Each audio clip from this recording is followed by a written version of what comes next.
Dog darn it. I'm over here at the fuse box.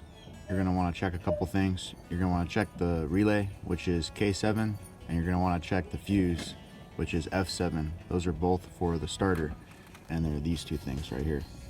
We have the relay, and then the green fuse is the fuse for the solenoid on your starter.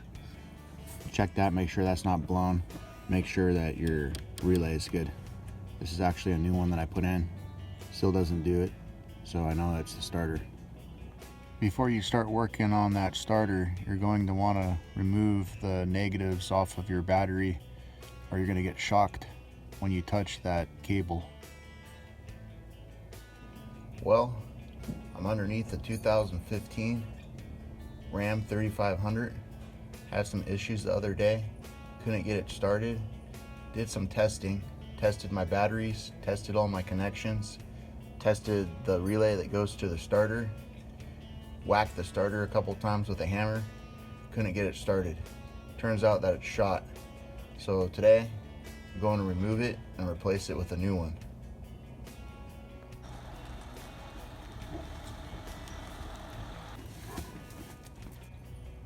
Well, the girls left to go ride horses. I'm stuck underneath here. My brother came over. He brought breakfast burritos. We got done with those. The first step to getting this starter off is to remove this bracket. You're going to want to remove this clip. Then you can pull this foam off and be able to get to that bolt. And then there's another one here, two more back there, and they're all 15 millimeter. I got the clip off, I got the foam pulled back. I'm gonna go ahead and work on those bolts now. The brace is off. You can see the clip that I took off. I used a crescent wrench to take off that bolt, then the 15 millimeter to get the other three. With that bracket off, I have access to that third bolt on the starter.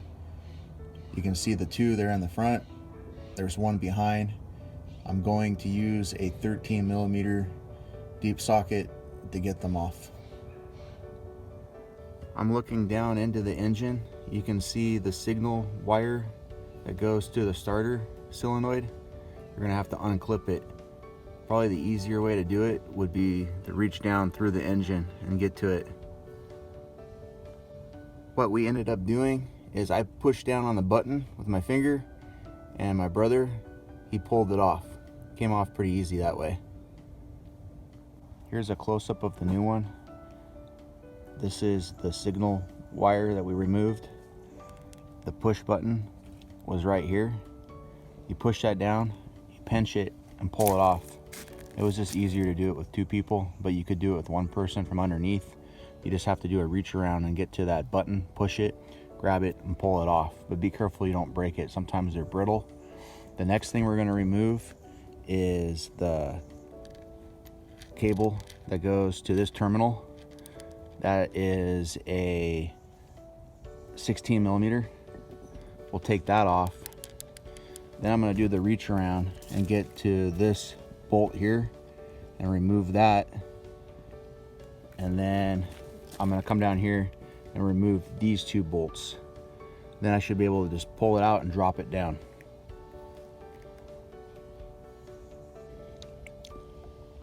On this back one, you won't be able to use a deep socket. I was using a deep socket on these ones because it made it a little bit easier for me to get to. If you try to use the deep socket back here, it's going to be hitting on here and you won't be able to come in a straight angle.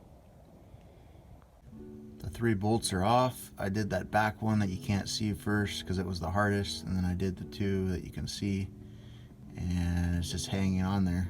I'm going to pull it off now. I have the starter out. I have some jumper cables connected to the battery. I have the ground connected to the housing of the motor. Then I'm going to take the positive. I'm going to stick the positive onto the terminal for the signal. That's the clicking sound that you heard when I was trying to start it. See, it engages the gear. But then I'm going to take that and I'm going to hook it on to the terminal for the actual motor. you see it doesn't spin. Same thing as before, we have the new one here.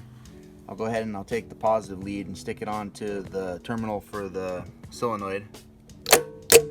So that works, but then I'll go ahead and I'll stick it onto the terminal for the motor. Spins. We finally did it. We got that new starter installed, and check this out.